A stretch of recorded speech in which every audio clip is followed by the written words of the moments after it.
At the autumnal equinox each year, the weather becomes cooler in Taiwan. Wind blowing from the south becomes the northeastern monsoon. And migratory birds flying south for the winter start arriving in South Taiwan's coastal regions.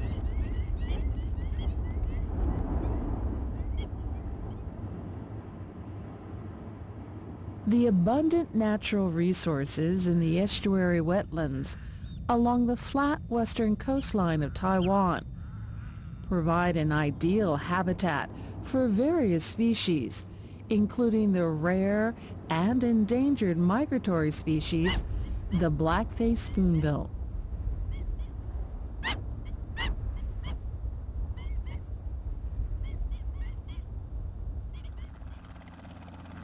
The gentle ebb and flow of the tides along the Tsengwen River estuary in Tainan nurture large numbers of fish, shrimp, and mollusks, making the Chigu wetlands the main wintering site of this precious spoonbill. On November 1st, 2002, the Council of Agriculture designated 300 hectares of habitat at the Tsengwen River estuary as the Black-faced Spoonbill Reserve. The other 334 hectares of fish ponds on the east side were also made a major wildlife habitat. This will ensure that the spoonbills have a safe home while wintering in Taiwan. The black-faced spoonbill is the smallest and rarest of the 6 Palatiae species within the family Threscornidae, which belongs to the Siconiformes. It is a wader, and with only 1,200 individuals surviving in the world, is a critically endangered species. It is found only in East Asia.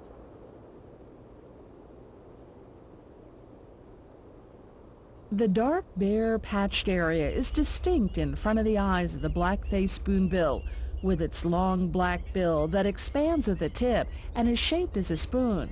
It's about 76 centimeters in total length and around 40 centimeters in height. Its wingspan can reach 140 centimeters while flying. Its unique foraging behavior has led local fishermen to nickname the bird La Bue.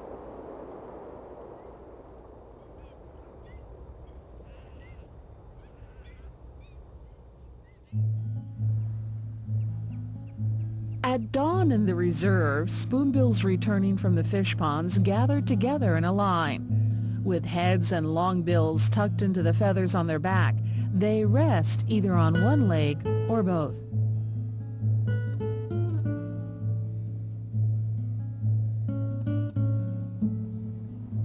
The black-faced spoonbill sleeps in the middle of the reserve for most of the day. On the viewing platform, volunteers from the Wild Bird Society are installing a telescope to count the birds in this group.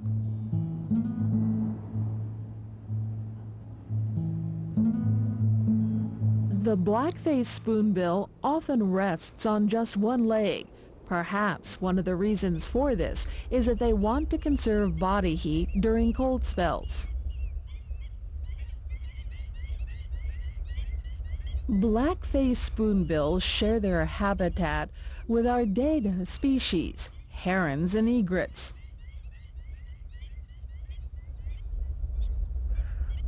Ardeda are extremely nervous birds.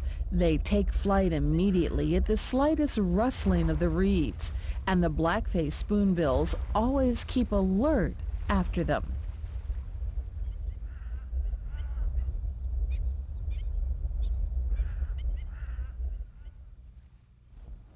While flying, the black-faced spoonbills stretch out their necks, unlike herons, which always contract their necks. When they are airborne, researchers can see the color of the primary feathers to distinguish the adults from subadults. Birds with pure white primary feathers are adult, while those with blackish-brown tips are subadult or immature.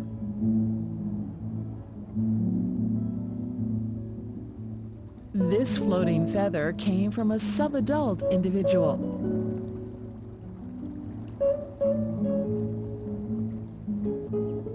As well as plumage color, mandible color betrays the bird's approximate age. Those with smooth mandibles are immature or subadults. As they mature into adults, the mandible becomes black and mandible bars appear.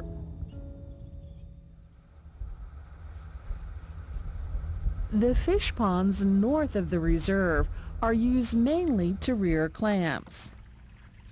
Clam breeders also raise milkfish in the ponds to clean the algae on the ground that hinders the growth of clams in the sandy bottoms of the pond.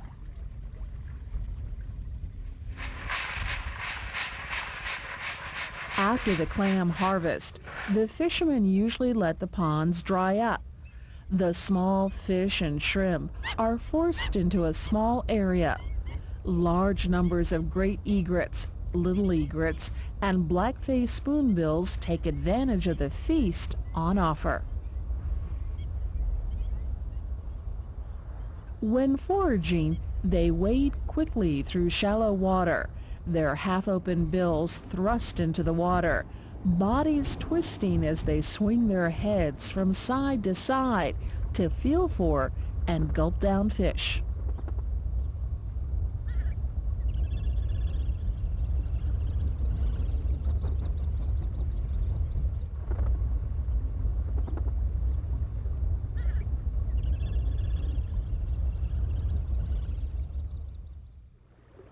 Black-faced spoonbills groom each other.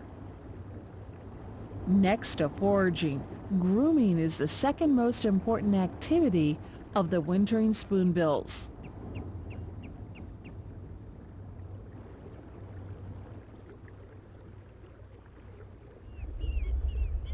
When bathing, they submerge their body in the water and splash with their outstretched wings. They use their bills to groom the feathers clean. Fleas and other small parasites are washed away in the water. After bathing and grooming, they use their bills to rearrange their feathers. The spoonbills spread their wings and beat the air. Sometimes they hop around to dry their feathers more quickly. These graceful movements have led them to be nicknamed black-faced dancers by some birdwatchers.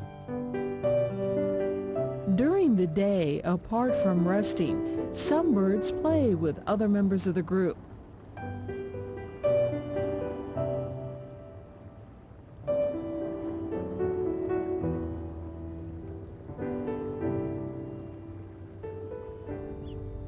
They hold a stalk or an old feather in their bills, playing tug-of-war with each other and learning the skills they will need to manipulate grasses to build a nest when the time comes for them to breed.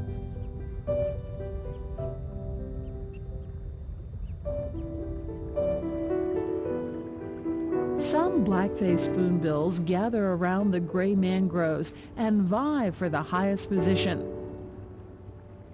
This behavior is seldom seen in other Ardeidae species.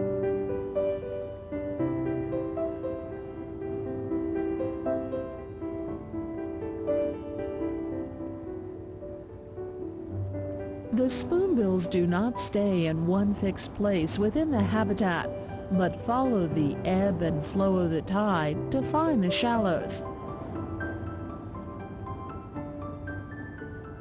When shifting position, most of them fly to the new spot, while others wade.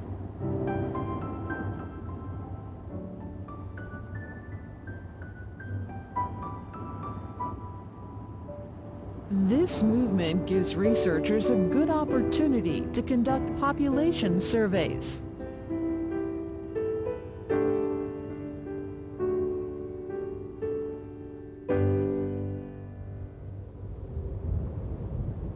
As the north wind gets stronger and the temperature falls, The black-faced spoonbills shelter beside the embankment to the north of the reserve.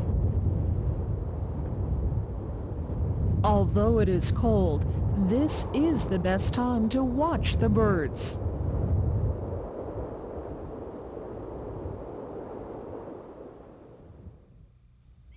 After winter, the days gradually lengthen and the weather slowly gets warmer. Beautiful yellow-orange breeding plumage appears on the adult bird necks and heads. Juveniles and subadults remain snowy white all over.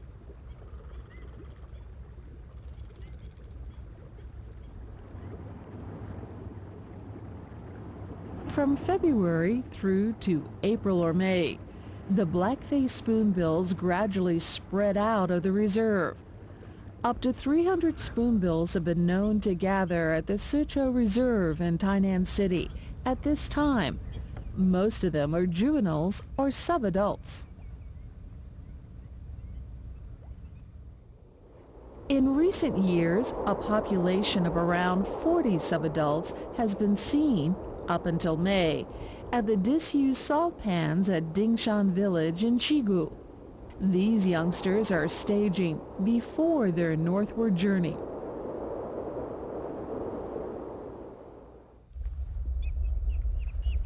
By mid-June, most of the black-faced spoonbills have already left their winter home of more than 6 months. Taiwan can be said to be their second home.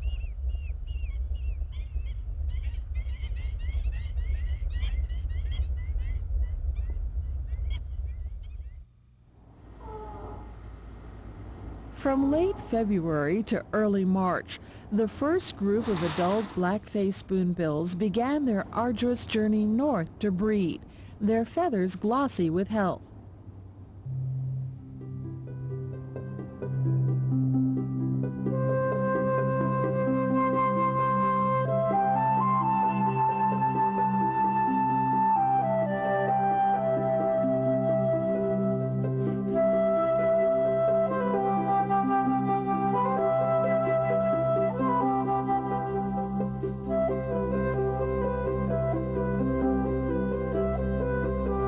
According to satellite telemetry research, one bird marked with satellite transmitters, nicknamed Pee-Pee, was followed over a period of 17 days on its migration route to the breeding site at Haijiaodou.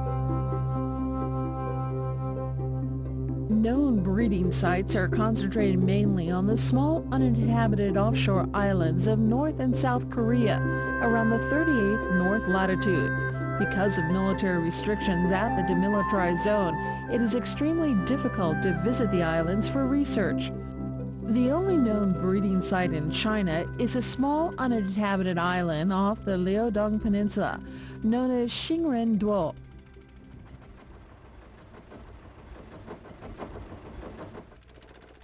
Named on account of its shape, the island is 0.26 square kilometers in area and 42.6 meters above sea level.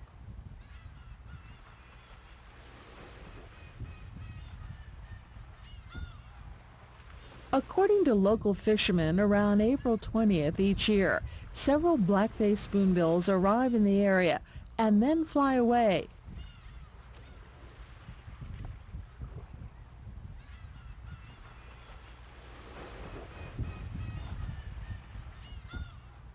Each year, 2 or 3 breeding pairs remain on the island to reproduce. The birds make their nests on the cliff edge or in the fork of trees growing on the island cliffs. The nests are around 40 centimeters in diameter. The female lays 2 or 3 eggs, which are about the same size as a duck egg. The eggs are white with mottled markings. The parents sit on the eggs for the 23 to 26 days it takes to hatch. While one guards the chicks, the other goes out to find food.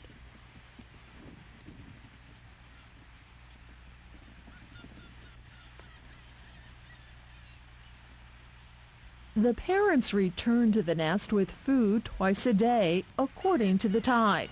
They regurgitate the half-digested liquid mixture of fish pieces from their gorge and feed it into the chicks' mouths.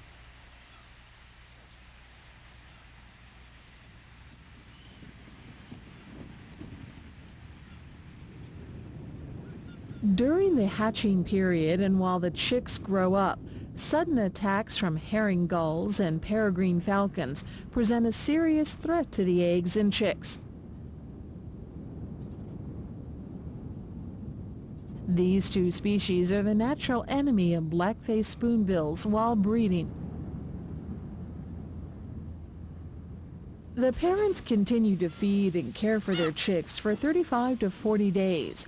Then the chicks leave the nest but stay close to the parents.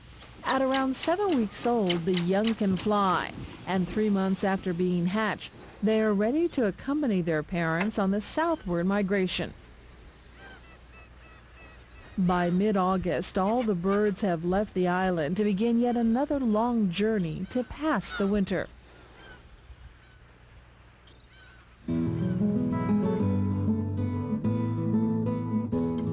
The timing for the migration depends on the wind direction and ocean currents.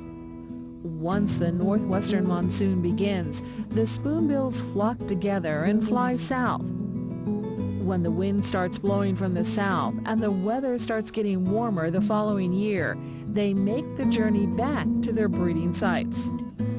According to intensive studies, black-faced spoonbills take two distinct migration routes. One takes them from their breeding grounds in North and South Korea, south along the coast of China to Hong Kong, Macau, Taiwan, and even as far as Vietnam. The other route goes from North and South Korea via the south of the Korean peninsula to Japan, Okinawa, and Taiwan. In recent years, sightings of small groups of wintering black-faced spoonbills have been recorded in the northern Philippines and Thailand.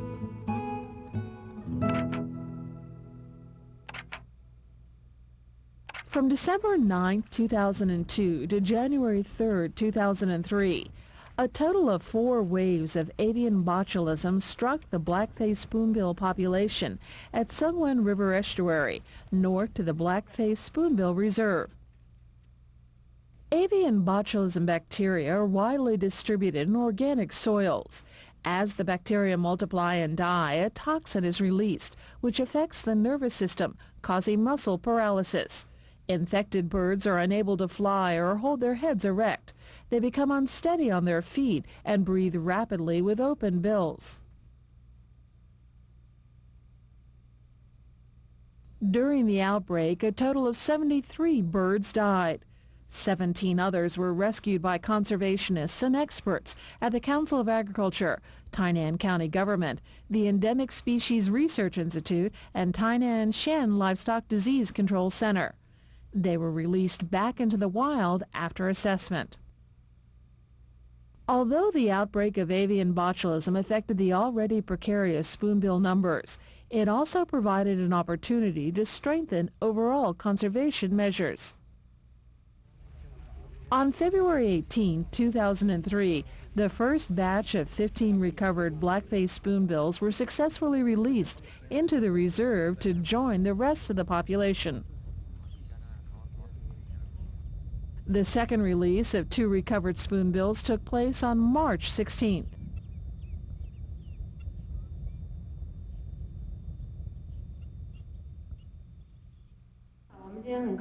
On April 1, 2003, the Council of Agriculture, the Tainan County government, the Endemic Species Research Institute, and the Biological Society of China organized the International Symposium on Black-faced Spoonbill Conservation. The meeting focused on rescue, medical care, and release into the wild of spoonbills affected by the botulism, and provided concrete suggestions for improving habitat management. The following autumn, 16 of the 17 recovered spoonbills returned to the reserve at Tainan. The exception was one which flew all the way to southern Japan.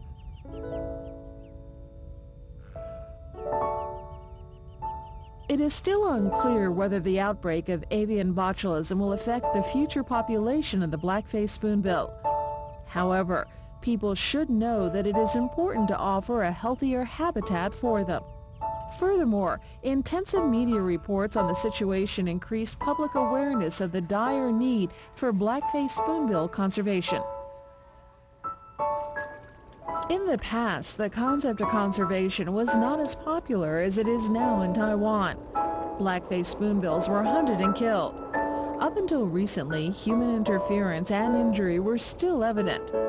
However, in spite of the conservation efforts of local wild bird societies and ornithologists, black-faced spoonbills are still threatened by human development and survival pressure due to the changes in the status of nearby fish ponds.